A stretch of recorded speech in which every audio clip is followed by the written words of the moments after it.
कोयम्बटूर के उस शांत दोपहर में किसी को अंदाजा भी नहीं था कि एक महिला हॉस्टल के अंदर कुछ ऐसा होने वाला है जिसे सुनकर पूरा शहर सन्न रह जाएगा। धूप हल्की हल्की कमरे की खिड़कियों से भीतर उतर रही थी। हॉस्टल के गलियारों में रोज की तरह लड़कियों की हल्की हंसी, ठिठोली, फोन कॉल्स और पढ़ाई की आवाजें फैली थीं।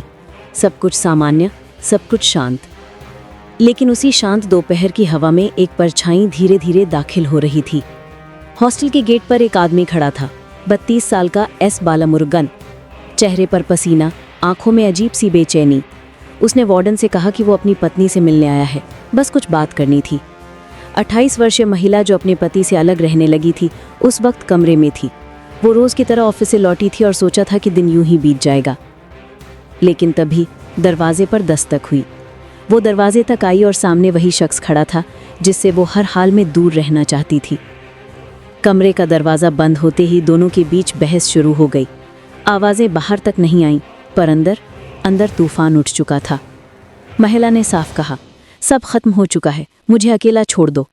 लेकिन बालामुरुगन पर जैसे पागलपन सवार था। कुछ ही मिनटों में बहस चीखों में बदल गई और फिर अचानक एक सन्नाटा। हाथ में पकड़ी धारदार दरांती ने एक जिंदगी हमेशा के लिए ख़त्म कर दी थी।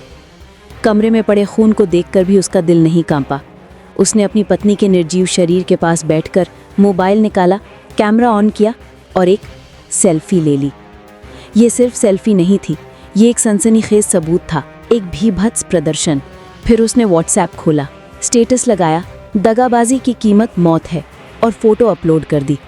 बाहर हॉस्टल में लड़कियां पहले मोबाइल नोटिफिकेशन और फिर कमरे की गूंजती दहशत से हिल उठी। किसी ने पुलिस को कॉल किया, लेकिन तब तक आरोपी कमरे के अंदर बैठा था, जैसे अपने किए का इंतजार कर रहा हो। पुलिस पहुंची, दरवाज़ा तोड़ा और सामने एक भयानक दृश्य था। कमरा खून से लथपथ, महिला का शांत पड़ा शरीर और ठीक पास ही बैठा था हत्यारा, एक अजीब सी ठंडक लिए हुए। वो भागा भी नहीं, जैसे अपना अपराध साबित करने के लिए वहीं बैठा था। जांच में पता चला, पति पत्नी के रिश्ते में खटास थी। महिला अपने दोनों बच्चों को अपनी मां के पास छोड़कर नई शुरुआत करने के लिए हॉस्टल में रह रही थी। लेकिन आरोपी ने इसमें अपनी हैसियत को चोट मानकर उसे ख़त्म करने का फैसला कर लिया।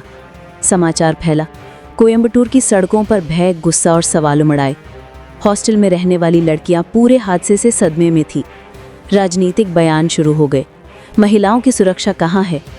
लेकिन असली सवाल था कि क्या कोई इंसान इतना बेरहम हो सकता है कि हत्या के बाद सेल्फी लेकर स्टेटस डाल दे। हॉस्टल का वो कमरा आज भी बंद है। दीवारों पर वो दोपहर जैसे अभी भी दर्ज है, चीखों का सन्नाटा, विश्वास का टूटना और एक खौफनाक तस्वीर।